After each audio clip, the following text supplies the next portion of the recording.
Breakup করেই নিলাম। আমি করলাম। আরে আমার ডিসিশনে, ওর ডিসিশন হবে নাকি? পাগল। আমি একদম ওর চোখে চোখে রেখে কথা বললাম যে ছেড়ে যাও এখান থেকে, সাহস থাকলে তো এখান থেকে ছেড়ে যাও। তুমি আমার সামনে দাঁড়িয়েও না, ছেড়ে যাও এখান থেকে। যেতেই পারলো না, যেতেই পারলো না। শুধু একটা কথাই বলে যাচ্ছে বারবার, আমার পা ছাড়ো, আমার পা ছাড়ো। প্রপোজ? আমি? হ্যাট, সব ওদিক থেকে শুরু হয়েছিল। আমি সামান্য জাস্ট একটু কথা বলেছিলাম। আমি বলেছিলাম যে তোমাকে আমার খুব ভালো লাগে, আমি তোমাকে বিয়ে করতে চাই, বিয়ে করে সারা জীবন তোমার সঙ্গে থাকতে চাই।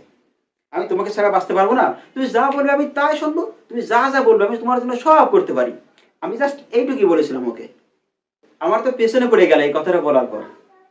আমার কথা শুনেও কি বললো জানিস? বলল হুম। মানে এরকম একটা ব্যাপার। সবসময় একটা কথা বলতো, সময়ের প্রবলেম, সময়ের প্রবলেম। মানে আমাদের মাঝে না সময় নিয়ে খুব চলতো।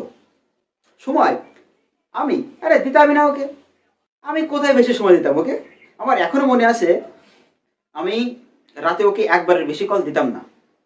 একবার কল দিতাম, যদি রিসিভ না করলো, সেকেন্ড টাইম আর কলই দিতাম না। আত্মসম্মান, নিজের একটা সম্মান আছে তো নাকি? এই আত্মসম্মানটাই আমার কাছে সব থেকে বড় ব্যাপার। যে না, সেকেন্ড টাইম অন্তত আর কোনো কল হবে না। কারণ আমি ছোটবেলা থেকে একটা জিনিস জানি, আর এটা বিশ্বাস করি যে কারো ফোন সুইচ অফ থাকলে তাকে বারবার কল দিলেও কল যায় না। এই টক্সিক রিলেশনশিপে পাগল।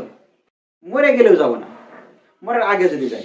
কেননা মরে গেলে তো আর যেতেই পারবো না কোথাও। কিন্তু একটা জিনিস কি, ওর জন্য না আমার খুব মায়া হয়।